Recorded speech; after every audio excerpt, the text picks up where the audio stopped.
7th Standard English Term 2 Unit 2 Prose 2. So today we are going to see the lesson Prose, the last stone carver. So in this prose we have two sections, section 1 and 2. First we will go for the section 1. The young man flung the hammer and the cheese to the ground and cried, "I am leaving, father, I am leaving you and this work. Look what it's brought us." He spread out his arms and glanced indifferently at the small, congested workroom. The whitewashed walls were strained by many monsoons. The window, bare of curtains, opened into tiny backyard. So here the young man is telling to his father, "I am leaving you and this work." So he is telling what has brought the house full of strains, the whitewashed walls full of strains by many monsoons, the window bare of curtains opened into a tiny backyard. After all these years of work, this is all we have. Nothing. This kind of work just don't pay. So he is telling, by doing this work, nothing is there. We are not having anything. So don't want to do this work. He is telling. The old man started at his son in surprise. Although his voice trembled, it didn't lose its usual gentleness. It's not only the money that matters, son. It's a service to God. So he is telling it's not the matter of money, it's a service of God we are doing. So they are doing the carving work with the stones.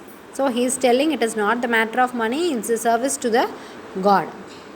Father, the young man grunted impatiently. Times have changed. The stone carver's work has changed too. You can't live on sculptures for temples only. You have to mass produce like all the others in Agra. Come on, father, wake up. So he is telling now the everything has changed. So only the stone carver's work also has changed. Only the sculptures for temples alone is not the life. You have to produce difference. Like in Agra, we can go. Come, father, he is asking, wake up. The lines around the man's mouth tightened. No, my son, this is a work I learnt from my father and he learned from his father.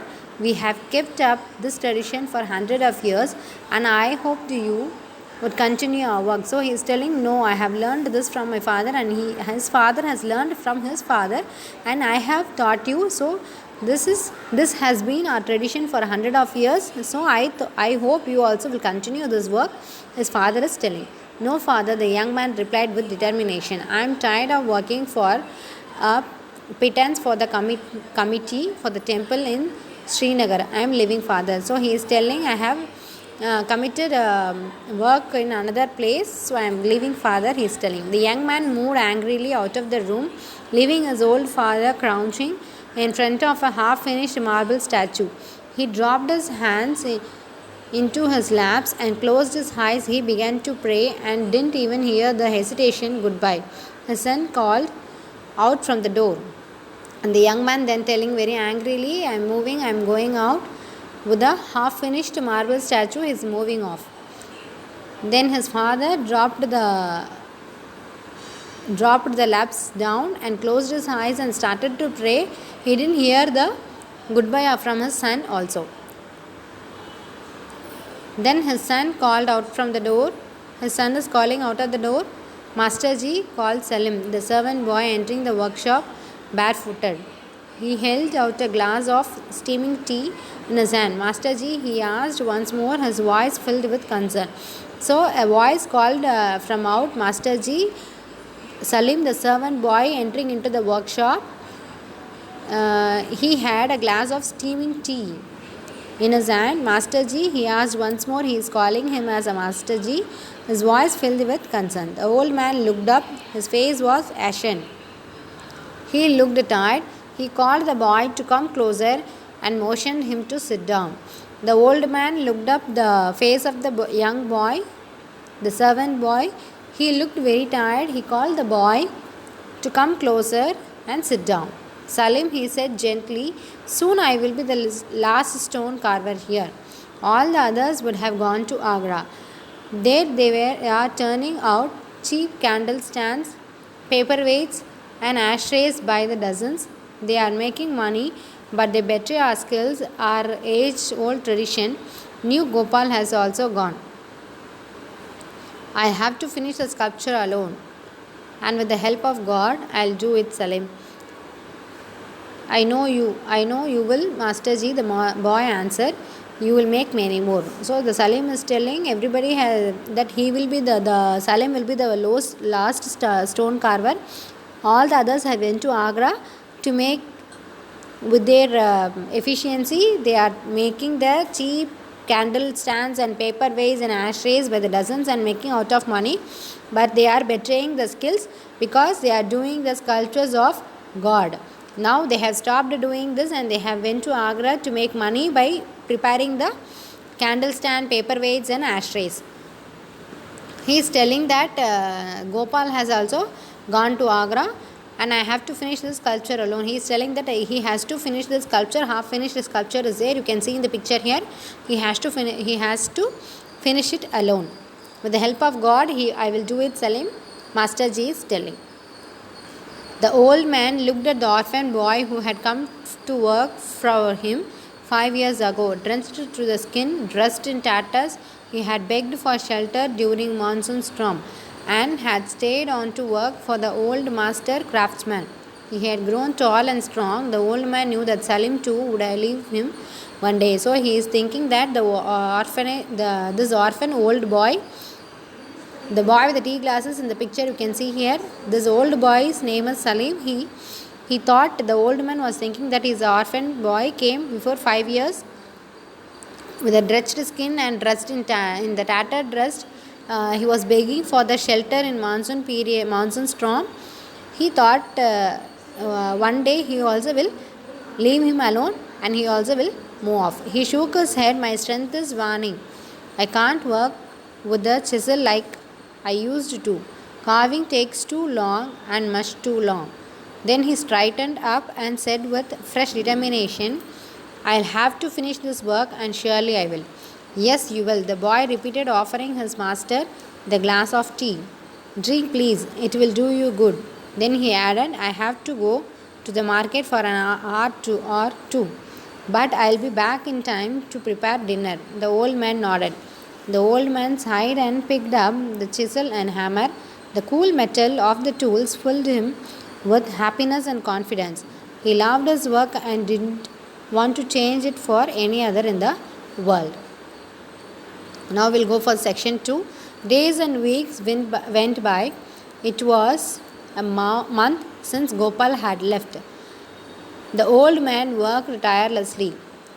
It was all there in the stone, the strong, straight shoulder of Krishna, his soft curved lips and pointed fingers holding the flute delicately to his lips, his serene face, eternal beautiful. The old man could see it in the stone.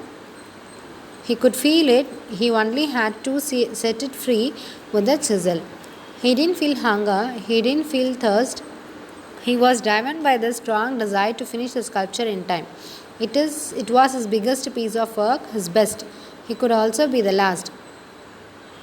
On he worked, his chisel striking the stone again and again. But then came the day when the old man felt his strength ebb.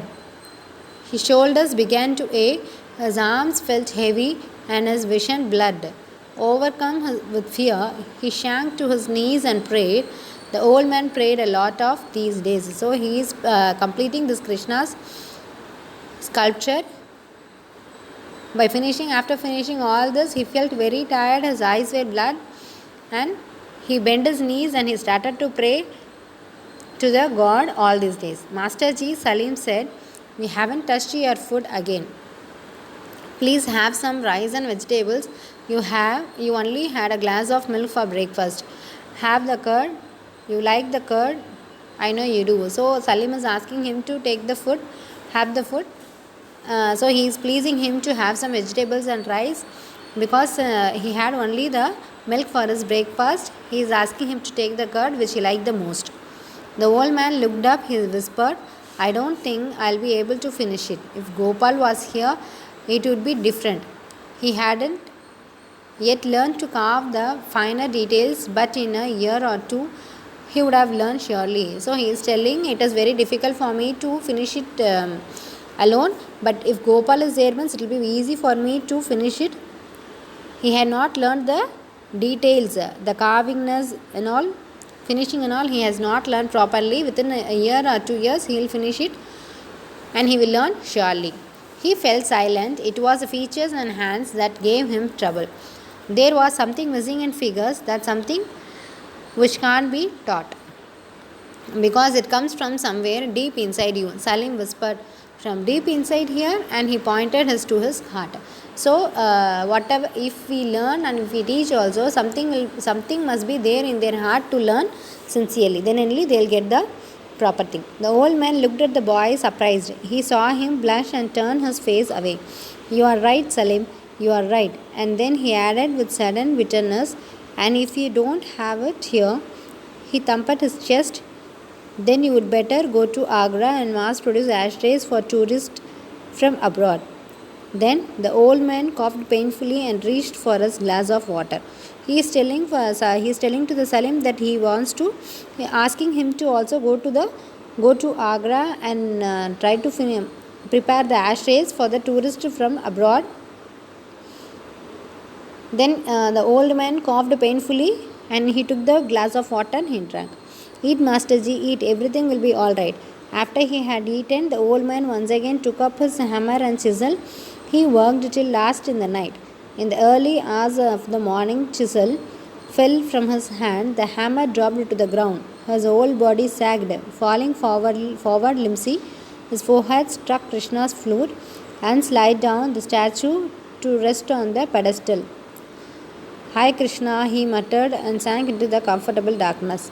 When he opened his eyes, he found himself lying on a cot in his bedroom, covered by a light cotton blanket.